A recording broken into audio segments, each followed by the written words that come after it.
بسم اللہ الرحمن الرحیم۔ دکھ، پریشانی، مصیبت، ہر حال میں اللہ سے مانگو۔ آپ کا کردار ہی آپ کی پہچان ہے، ورنہ ایک نام کے لاکھوں انسان ہیں۔ لوگوں کو اس طرح سے معاف کرو جیسے تم اللہ سے امید رکھتے ہو کہ وہ تمہیں معاف کرے۔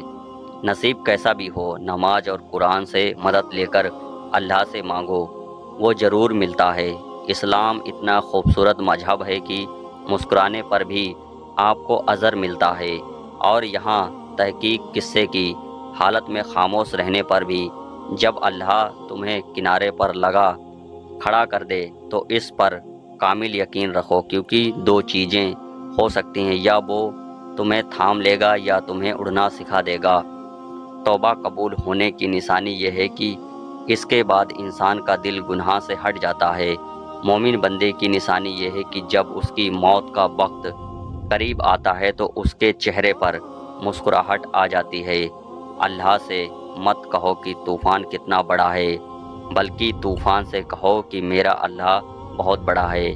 باپ بیٹیوں کا ایسا دوست ہوتا ہے جس سے وہ کبھی بھی کچھ بھی مانگ سکتی ہیں، کچھ بھی کہہ سکتی ہیں، باقی جگہوں پر سوچنا پڑتا ہے۔ یہ جو باپ ہوتے ہیں سب سے خاص ہوتے ہیں۔ باپ ایک ایسی ہستی ہے جو اپنی عمر اولاد کی خواہشیں پوری کرنے میں گزار دیتا ہے۔ باپ کے کندھوں کی کوئی عمر نہیں ہوتی، نہ عمر ڈھلنے سے وہ کبھی کمزور ہوتے ہیں۔ وہ باپ ہی ہوتا ہے جو بیٹیوں کے سارے نخرے اٹھاتا ہے۔ باپ کا بازو بیٹے کا سب سے بڑا سہارا ہوتا ہے۔ اپنے ماں باپ کا ہاتھ پکڑ کر رکھیں، کسی کے پیر پکڑنے کی ضرورت نہیں پڑے گی۔ بازار میں سب مل جاتا ہے، ماں جیسی جنت اور باپ جیسا سایہ کبھی نہیں ملتا۔ والدین کا سایہ سر پر ہو تو اولاد بادشاہ ہوتی ہے۔ اللہ سب کی بادشاہی سلامت رکھے سب سے، اور ماں باپ سے دور ہو کر انسان ہمیشہ پریشان ہی رہتا ہے۔ باپ کی دولت نہیں، سایہ ہی کافی ہوتا ہے۔ تعلیم جس کے اندر داخل ہوتی ہے وہ سادگی اختیار کرتا ہے، اور جس کے اوپر سے گزر جاتی ہے وہ ماڈرن بن جاتا ہے۔ ہمیشہ خوش رہنے کی کوشش کریں، اداس رہ کر بھی کون سے معاملے حل ہوتے ہیں۔ غلطی پر ساتھ چھوڑنے والے تو بہت مل جاتے ہیں، لیکن غلطی پر سمجھ کر ساتھ نبھانے والے بہت کم ملتے ہیں۔ رشتے کو ایسی خوبی سے نبھاؤ جیسے شہد کی مکھی پھولوں سے رس بھی لے لیتی ہے اور اس کا نقصان بھی نہیں ہونے دیتی۔ انسان کا کردار ایک ایسی کتاب ہے جسے ان پڑھ، جاہل اور اندھے بھی آسانی سے پڑھ سکتے ہیں۔ اپنا کردار اتنا مضبوط اور اپنا ظرف اتنا وسیع رکھو کہ لوگ آپ سے تعلق رکھنے میں فخر محسوس کریں۔ جب کوئی نہ سمجھ رہا ہو تب خاموش ہو جانا بہتر ہے۔ بحث باتوں کو بگاڑ دیتی ہے۔ اپنی زندگی کو اتنا فضول مت بناؤ کہ تمہاری زندگی کے فیصلے بھی دوسرے لوگ کرنا شروع کر دیں۔ دھوکہ کوئی ایک دیتا ہے، بھروسہ سب سے اڑ جاتا ہے۔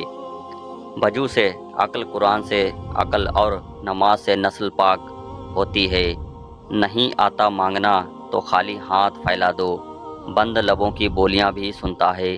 کبھی کبھی اپنی لاکھ کوششوں کے باوجود اللہ پاک آپ کے حالات اس لیے نہیں بدلتا کیونکہ وہ آپ کا دل بدلنا چاہتا ہے۔ کچھ جو بات ہے، مذہب اسلام میں 16 گھنٹے پیاسے رہنے والے لوگ ہاسپٹل میں ایڈمٹ ہو جاتے ہیں۔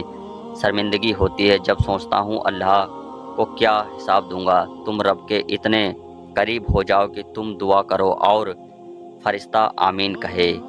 خوبصورتی ایک نعمت ہے، لیکن سب سے خوبصورت آپ کی زبان ہے۔ چاہیں تو دل جیت لیں اور چاہیں تو دل توڑ دیں۔ جتنے سجدے زبانی میں کر سکتے ہو کر لو، کیونکہ بڑھاپے میں اکثر لوگوں کو بنا سجدے کے نماز پڑھتے دیکھا ہے۔ وہ شخص جنت میں داخل نہیں ہوگا جس کے دل میں رائی کے دانے کے برابر بھی تکبر و غرور ہوگا، اور وہ شخص جہنم میں نہیں جائے گا جس کے دل میں رائی کے دانے کے برابر بھی ایمان ہوگا۔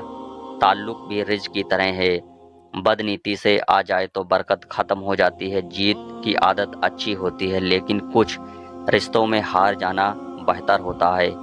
کسی سے اتنی ہی محبت کریں جتنی کہ وہ آپ سے کرتا ہے۔ بے حساب محبت ذہنی دباؤ کا باعث بنتی ہے۔ لوگ اکثر نرم لہجوں میں کتنی